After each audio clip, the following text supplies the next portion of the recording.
যেহেতু কালকে 21শে ফেব্রুয়ারি, সেজন্য আমরা সিলেট আর্টস কলেজের সব স্টুডেন্টসরা এবং আমাদের স্যারেরা মিলে এখানে শহীদ মিনারের সামনে রাস্তাটায় আমরা আলপনা করছি।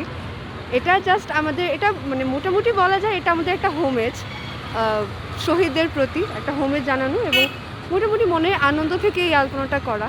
যেহেতু আমাদের 21শে ফেব্রুয়ারিকে ইন্টারন্যাশনাল মাদার ল্যাঙ্গুয়েজ ডে হিসেবে স্বীকৃতি দেওয়া হয়েছে, তো এটার জন্যই মূলত একটা মনে আনন্দ থেকে আমরা আজকে আলপনাটা করছি, এবং একই সাথে আমরা আমাদের শহীদদের জন্য একটা অঞ্জলি প্রদান করছি এটার মাধ্যমে। আমরা সবাই এখানে আজকে আর্ট ক্যাম্প করতেছি, আলপনা আঁকতেছি রাস্তায় 21শে ফেব্রুয়ারির জন্য। আমরা সবাই আসছি সিলেট আর্ট কলেজ থেকে আসছি, চারুকলা বিভাগ থেকে। আন্তর্জাতিক মাতৃভাষা উপলক্ষে আলপনা করতেছি। তো আরও আগামী সব বছরই আমরা করব। আর কালকে আমাদের সারাদিন ব্যাপী আর্ট ক্যাম্প হবে। আর্ট কলেজ স্টুডেন্ট, এটা সিলেট সিটি কর্পোরেশনের সহযোগিতায় আমরা আলপনা করতেছি।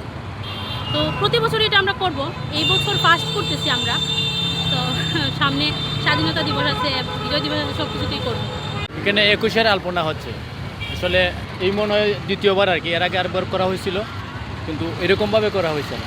মানে এখন যেভাবে মানে আর্টস কলেজে যেভাবে করতেছে, আর সিলেট সিটি কর্পোরেশনের মানে সহযোগিতা করার মানে এই আলপনা করছে সিলেট আর্টস কলেজের শিক্ষার্থীরা এবং শিক্ষক যারা আছে তারা মিলে। সিলেটে এরকম মানে সচরাচর আলপনা হয় না, মানে শহীদ দিবস উপলক্ষে আর্টস কলেজের মানে আয়োজনে এটা মানে করা হচ্ছে।